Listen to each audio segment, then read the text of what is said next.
Welcome to CrispLib, where we bring you engaging and detailed book summaries that dive deep into the heart of each book. Today, we're exploring Thinking, Fast and Slow by Daniel Kahneman, a book that challenges us to understand the way our minds work, revealing the mechanics behind our thought processes and decision-making.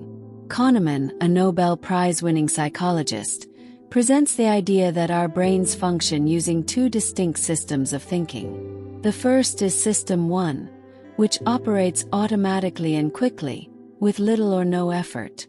This is the part of our brain responsible for the immediate reactions and instincts we rely on daily. For example, when you recognize a familiar face in a crowd or respond to a sudden loud noise, that's System 1 at work. It's intuitive, reactive, and relies heavily on patterns and experiences to make decisions quickly. System 2, on the other hand, is the slower, more deliberate, and analytical part of our thinking.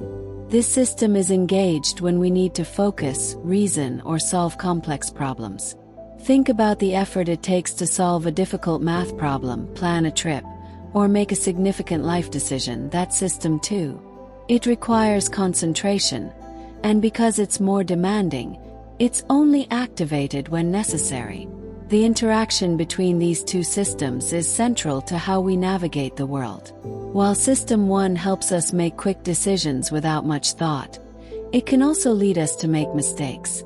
This is because System 1 often relies on cognitive shortcuts or heuristics, which can be biased or misleading.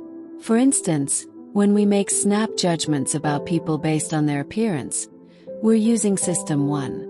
These judgments are fast but not always accurate, as they're influenced by our subconscious biases.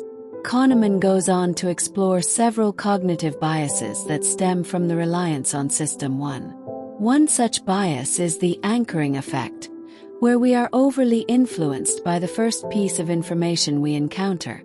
For example, if you're shopping for a car and the first price you see is very high, every subsequent price will seem like a good deal, even if it's still expensive. This initial piece of information anchors our perception of value, often leading us to make less rational decisions. Another significant concept is the availability heuristic, which describes how we tend to judge the likelihood of events based on how easily examples come to mind. For instance, after watching news reports of airplane crashes, people often overestimate the dangers of flying, even though statistically, air travel is one of the safest modes of transportation. The vividness of recent memories skews our perception, making us believe certain events are more common than they are. Kahneman also introduces prospect theory, a crucial part of his work that earned him the Nobel Prize. Prospect theory explores how we perceive risk and make decisions under uncertainty. One of the key insights from this theory is that people tend to fear losses more than they value gains. This is why losing $100 feels more painful than the joy of gaining $100. This loss aversion can lead to risk-averse behavior, even in situations where taking a risk could lead to a better outcome. The book also delves into the endowment effect, where people value things they own more than things they do not own, simply because they own them.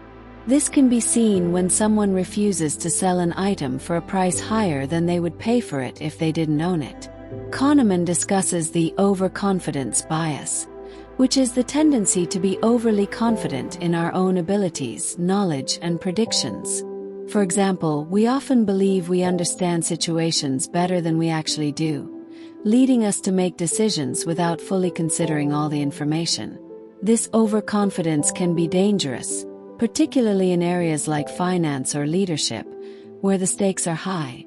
A particularly interesting part of the book is the exploration of how System 1 and System 2 influence our daily lives without us even realizing it.